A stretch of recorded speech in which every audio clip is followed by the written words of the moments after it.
Welcome back as we now go into the next stage in the book of Revelation. So far we have seen how the bride has been defined in chapter 1, and then we saw how the bridegroom was also introduced. And then we saw in chapters 2 and 3 how Jesus spoke to his bride, the 7 churches, and he encouraged them, he corrected them, and he was encouraging them to prepare for eternity, for that amazing final celebration. And now we're going to see Jesus showing us the throne room, a glimpse of heaven, and later we're going to then begin to see the tribulation coming in. Now I want us to just go back a little bit to Revelation 1:19, where he says, "Write therefore what you have seen, and what is now, and what will take place later." Okay? So, what you have seen, in other words, the Christ and the bride, and seeing a revelation of the Almighty King. What is now? And that is actually the state of the bride. And what is to take place is the things that are going to be into the future and in a prophetic sense. Now, I want to highlight here because what is now is the church age. Now, the church age is the period from Pentecost in Acts chapter 2 to the rapture that is going to be happening, and which is also spoken to us in 1 Thessalonians chapter 4 verses 13 to 18. And it's called the church age because it covers a period in which the church is on the earth. It's a period where the church is being cared for, the church is growing, and the church is being built up by the Lord himself. If you remember in Matthew chapter 16, Jesus says, "I will build my church. I will build my church."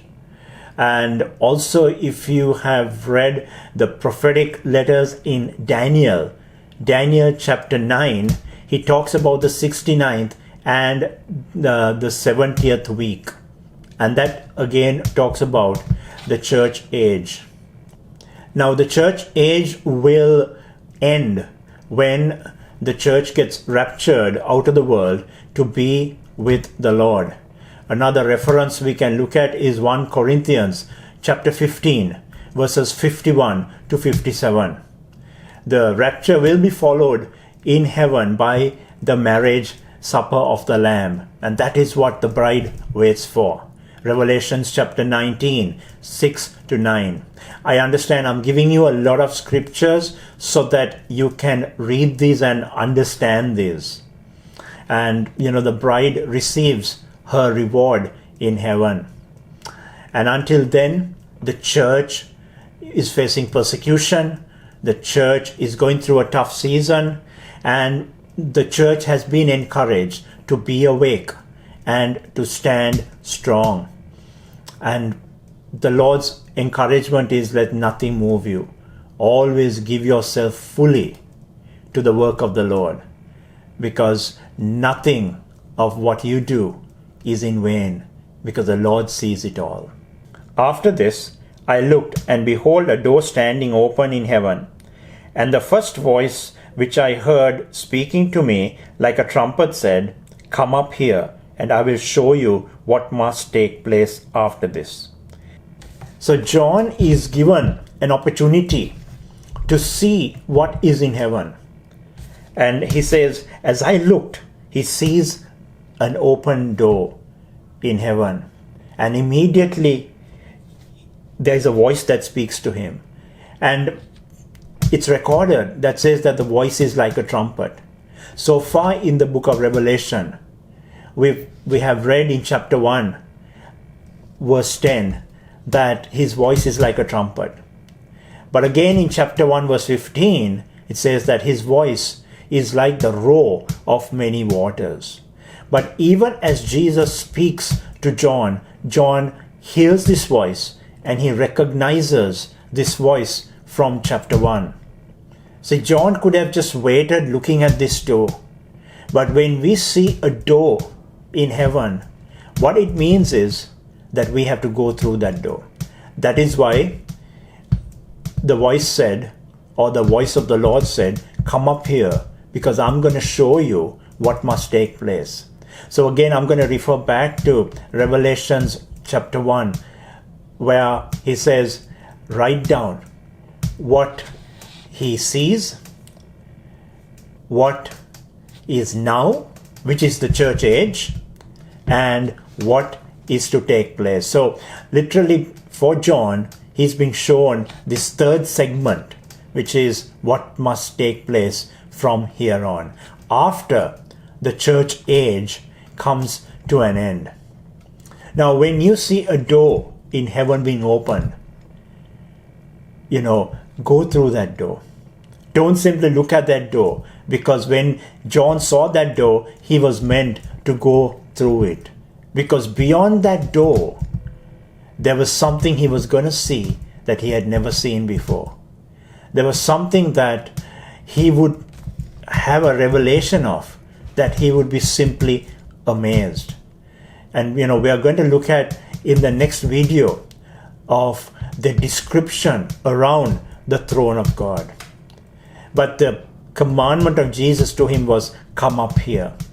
Where we are, we cannot see what Jesus wants to show us. There's always a sense of, I have to move to where he is. I have to make a choice to move from where I am to where he is.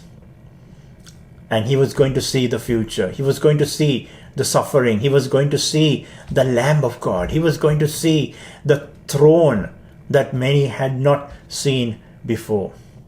And so here's another thought for you to think about. The church has to be ready by the time the tribulation comes. The church cannot wait hanging around.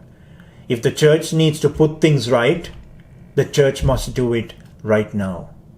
Because there would come a day that it may be too late for the church. It's like the bride who was not ready with her oil. But Jesus is giving us ample time to prepare ourselves as to what is going to come. But I believe it is also an encouragement of the tribulation happening after the church is raptured.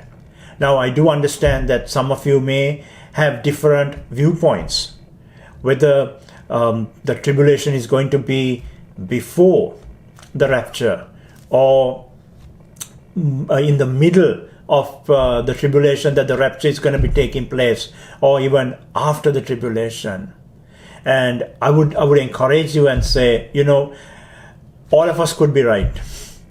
But for this series, I'm going to make that assumption, but I'm also going to show this to you, that the rapture will happen before the tribulation. And I pray it does.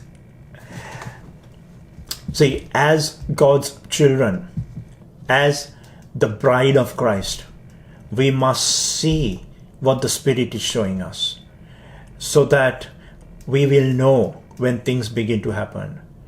I'm sure even right now, whatever is happening in the world, we cannot be blind to those things. But we need to look at the scriptures and we need to understand, this is what the Lord's saying. This is what the scriptures are saying. So that even through this study of Revelations, my desire is that you would begin to understand the things that are happening and also prepare yourself for the coming of the bride. So John is caught up in the Spirit, and immediately he's taken and he's given this amazing picture of the throne of God. And so we will see that in the next video.